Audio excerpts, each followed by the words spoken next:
This is a street filled with drug addicts, of young individuals who can barely move, unable to stand and clearly in need of desperate help. This is a developed nation, so to say, the United States of America. And sadly, this is a neighborhood in San Francisco, once popularly known as the Silicon Valley of America, home to a startup and global technology companies, now is facing homelessness, crime, and a tech exodus. Some of these Western nations are developed on the surface, but deep down, they show distressing highlights. Majority of business are evacuating their headquarters from San Francisco, and since the start of the pandemic to now, they already have started that exodus. According to the NBC Bay Area, most small businesses face a common problem, an increasing amount of homeless people in their neighborhood.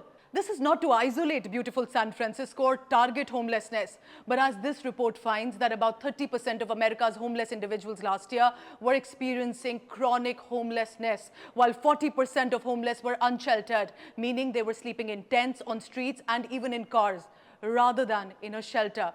This shows an alarming deterioration of an otherwise urban modern city.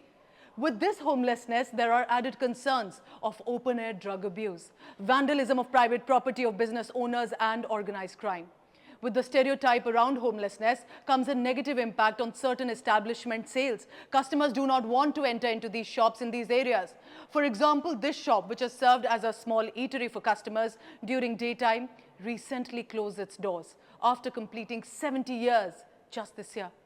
Pandemic was the starter, and then these visuals meant no outdoor seating can be done here, coupled with incidents of crime. Some business owners never recovered from the economic crash of 2008. And this is all widely reported. It's a massive discussion across the United States of America, like reported in the Wall Street Journal. This downfall will impact America. San Francisco-based tech companies have significantly contributed majority of revenue generation and employment.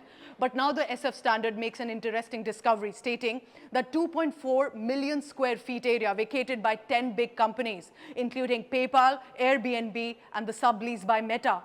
According to data from the California Policy Center, out of 209 companies, 96 shifted their headquarters, in which rigid tax is also a rising concern. In recent times, drug cartels have flooded San Francisco due to an increase in the demand of opioids, making this city the second highest rate of drug-related deaths in the United States of America after Philadelphia. 2,000 have died since 2020 of drug overdose. Philadelphia is another city in USA where recently zombie-like footage went viral of drug addicts lining up on the streets. These videos are disturbing, distressing, and concerning, to say the least, and it also shows urgent need of government assistance. Let's go across to United Kingdom, where with the national election expected next year, Rishi Sunak's governing Conservatives witness a backlash from younger voters who are battling inability to own a home.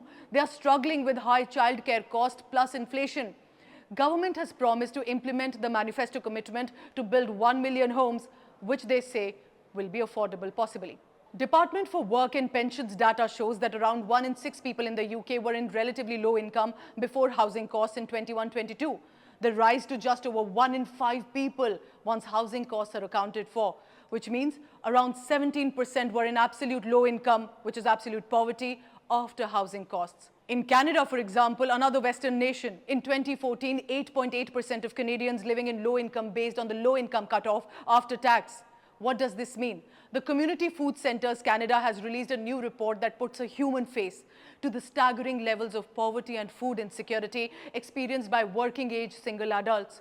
Poverty rates among this country are nearly 3 times higher than the national average.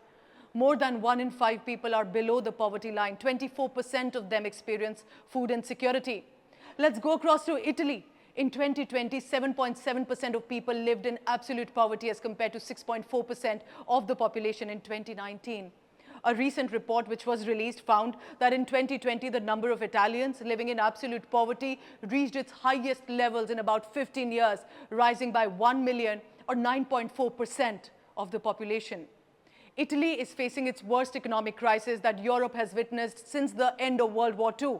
The coronavirus pandemic has had devastating consequences on the Italian economy. In 2020, Italy's gross domestic product shrank 8.9% compared with the 6.2% average decline across the European Union. Drug abuse is also a massive law and order issue in Italy.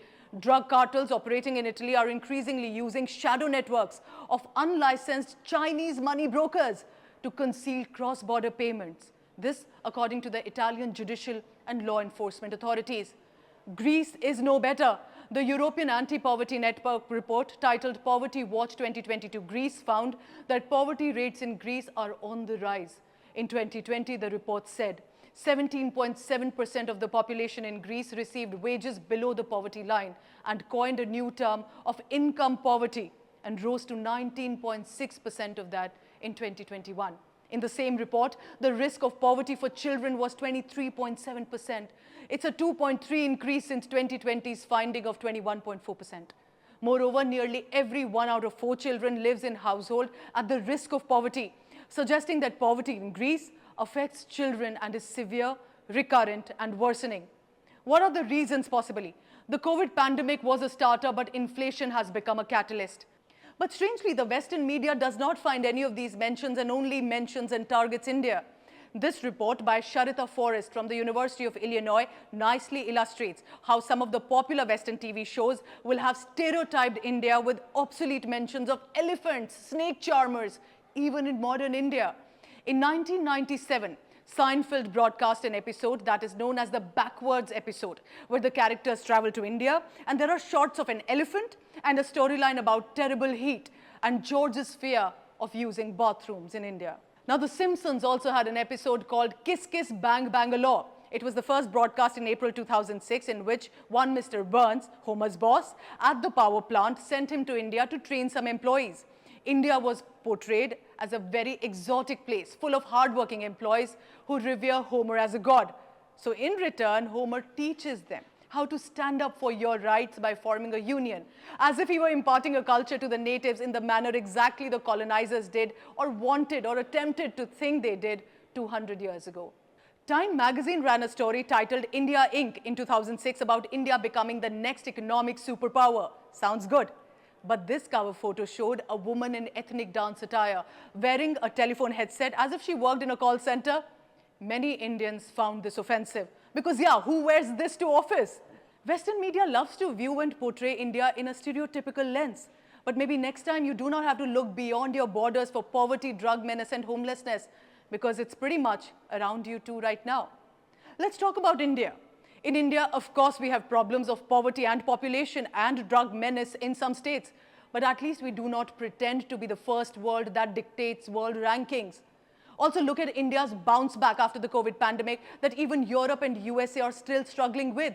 Let's talk about India initiatives like the Swachh Bharat Abhiyan and cities that are competing to maintain its cleanliness. Look at this city of India. This is India's cleanest city, Indore, in Madhya Pradesh. Indore has no garbage bins, which means they daily process about 1,900 tons of municipal trash, which generates millions of rupees in revenue and supplies fuel for its buses. It has a population of about 35 lakh people, despite producing 1,200 tons of dry waste and 700 tons of wet waste. Daily segregation occurs in 6 types at a collection point. 11 cities, including Surat, Bhopal, Mysuru, Navi Mumbai, Visakhapatnam, and Tirupati, have earned a 5-star garbage-free certificate. So maybe the so-called first world can actually learn from these Indian cities on how to become cleaner and not clutter. Swachh Bharat Abhiyan has helped 100 million rural households and millions of residents gain access to toilets across Indian villages. Village households are increasingly becoming free of open defecation ones. In spreading awareness and change, the Swachh Bharat Abhiyan has done a commendable work as a 5-year-long cleanliness campaign launched by the Government of India on 2nd October 2014. The campaign was aimed for making the streets, roads, and offices clean from filth and garbage. We have a long way to go, for sure, but the collective progress is also visible. Poverty and homelessness are issues that concern our country. Policies and sub-schemes under the Pradhan Mantri Awas Yojana have been planned, catering to especially in need of those who need affordable housing. So my dear West, yes, you are capable of providing incredible opportunities to the world, but I have an update for you. India is no longer your poverty poster boy. Nearly 13.5 crore people have moved out of multidimensional poverty between 2015-2016 and 2019-21 in India. The country has registered a significant decline of 9.89% in terms of multidimensional poor. The intention of this video is to highlight that many countries are reeling under severe crisis, so the world needs a collective healing, not find developing nations to pin the blame on, as the first world loves to do with us. Thank you for watching. From international to national, take a look now at what's happening in India today by Jessica Goel. While San Francisco is bustling with crime, India has decided to overhaul the criminal justice system. Sedition repealed, death penalty for mob lynching, and minimum 20 years for gang rape.